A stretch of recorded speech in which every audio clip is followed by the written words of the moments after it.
It's a nationwide topic when we talk about education and dumbing down America. We've had some pretty good battles here in Arizona. Um, I mean, we're constantly battling, and this is what surprised me. They say we're a purple state. We're really not. If you look at the voting demographics and you look at the number of registered Republicans, we're a red state, and we did pass ESAs in this state. So we have the voucher program, the backpack program, whatever you want to call it. But we are continually beat on by the left, the teachers union, saying this is bankrupting the state, it's bad for kids, all the nonsense. And this is nationwide.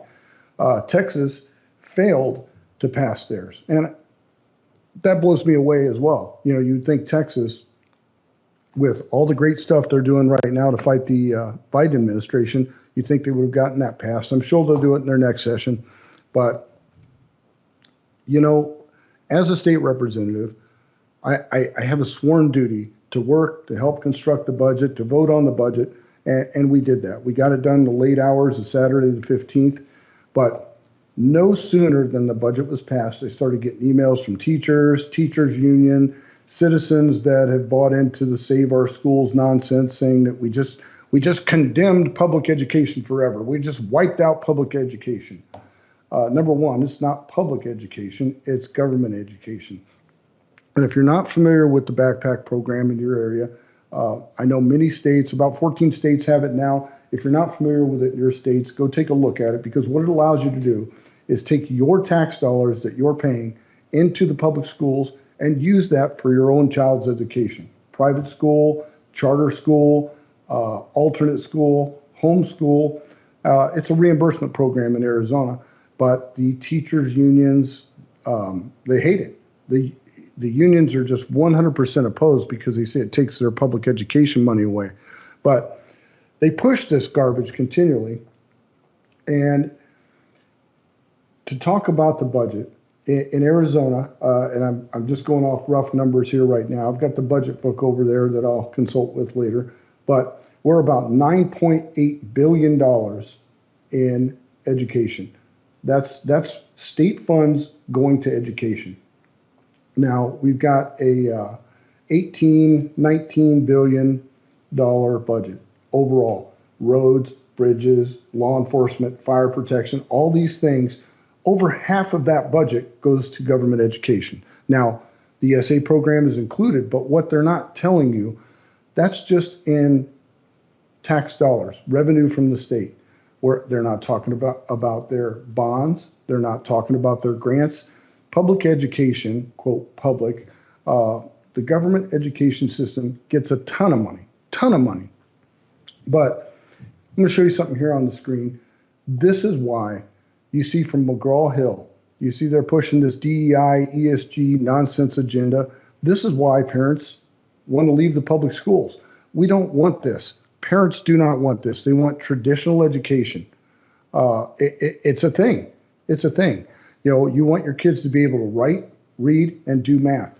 And I'm sorry, folks, but this kind of crap from the constructors of the curriculum, and it's not just McGraw-Hill. We got Scholastic, curriculum consultants, all these folks are pushing this because it's part of the big DEI nonsense. So before you get all ruffled about DEI, ESG, we're not doing that here. But I will show you this, because the climate activists, like I said, that are attacking beef and they're pushing this ESG, DEI nonsense. Look at this photo here. Now, I'm 58 years old. This is just a quick snapshot of all the climate predictions that haven't come true. But I'll tell you one thing, all the climate predictions have done. They've raised tax money. Most of that tax money goes to government schools. But are the unions happy with that? No, they're not. They want this agenda because they want that tax money. They want their 15-minute cities. They want your kid going to their little government school so they can be indoctrinated. Parents are fed up. We're done with that nonsense. I ran a couple simple bills on education this year, condemned by the education community. Every Democrat voted no. The governor vetoed both bills. But one bill I had stated that educational materials and curriculum, anything shown to our children, would be shown to the parents. And the outroar from these folks. Well, we can't do it. It costs too much. It's protected information. It's not. You bought it with tax money, then the taxpayers get to see it. But they go, well, that violates copyright laws. Of course, we look it up, and it does not violate copyright laws unless we are using it to make a profit. Nobody's using this garbage to make a profit because ESG, DEI investments have not made a profit. They failed. I mean, it goes all the way back to Solyndra. We bought into that crap. Where are they now? Done. Where are these windmills going? In the garbage. Just doesn't work. But I got some more gems for you here. So a couple parents' rights bills also killed by the Dems. And in Arizona, and this is just on average, about 60% of the kids are not testing at grade level. The teachers will come out and say that's not true. There's other reasons. But really the ones that lose here are the teachers, the hardworking teachers that are really trying to do a good job, and the kids. You know, we have children. They're in school.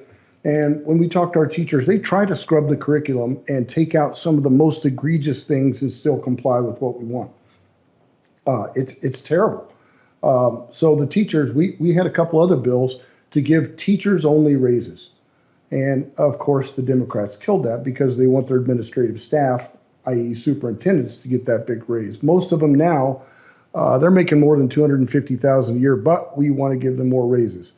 So the education cartel, mainly starting with the Chicago Teachers Union, New York Teachers Union, they kind of set the standards. California joins in, and those three states really try to drive the narrative on education. And I've got an audio clip and a little picture of Miss Stacey Davis Gates. She is the Chicago Teachers Union. There she is right there. Now, Miss Gates, this is a picture at a news conference. And if you remember back, this was another quiet story in the media. But Miss Gates, the Chicago Teachers Union president, one of the biggest advocates against ESAs and school voucher programs, admittedly sends her kids to private school due to the inadequacies of the public school system. Now, she blames that on money, but listen to this audio. Listen to this woman talk. I'll take care of the conservative argument.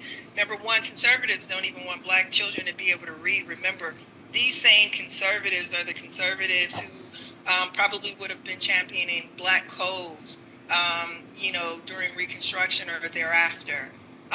So forgive me again if conservatives pushing back on educating immigrant children, black children, children who live in poverty, doesn't make my anxiety go up. That's what they're supposed to say. That is literally a part of the oath that they take to be right.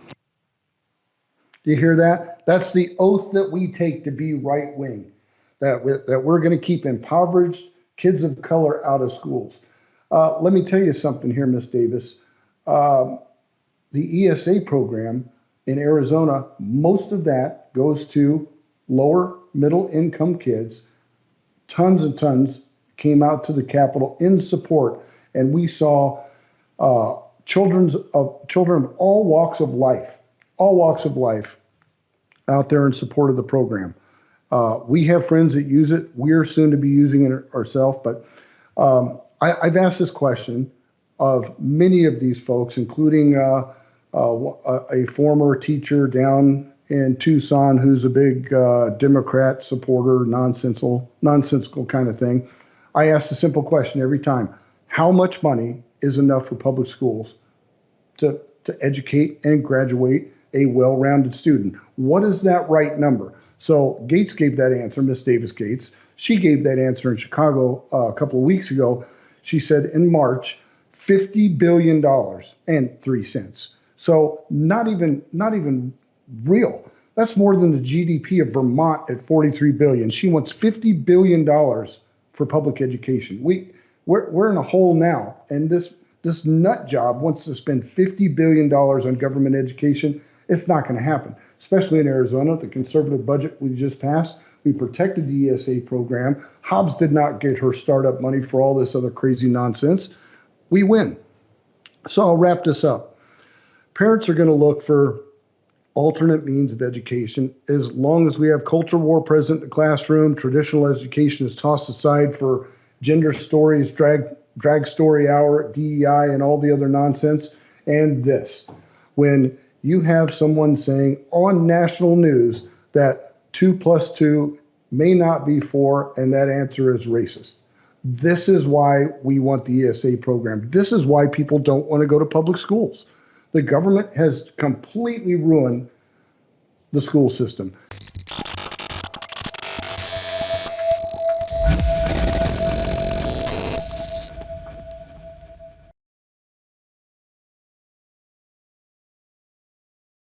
Mike Lindell here, and like you, I see our country being destroyed daily. We face massive economic issues, and I can tell you from firsthand experience, there are people in power who threaten the values that have made our country great. Well, I've been a believer in gold and silver for a long time, and I've searched for years for a partner that shares my values. Well, Genesis Gold Group showed me how easy it is to protect your IRA, 401k, or your retirement with gold and silver. Their faith-driven approach to service and stewardship is one that stands out from the rest. To get your free definitive gold guide and get started learning more about investing in gold and protecting your retirement from uncertain times, visit treasureandtrust.com now. Fill out the basic contact form and a member of the team will be in touch. Again, that's treasureandtrust.com or call 855-625-7760.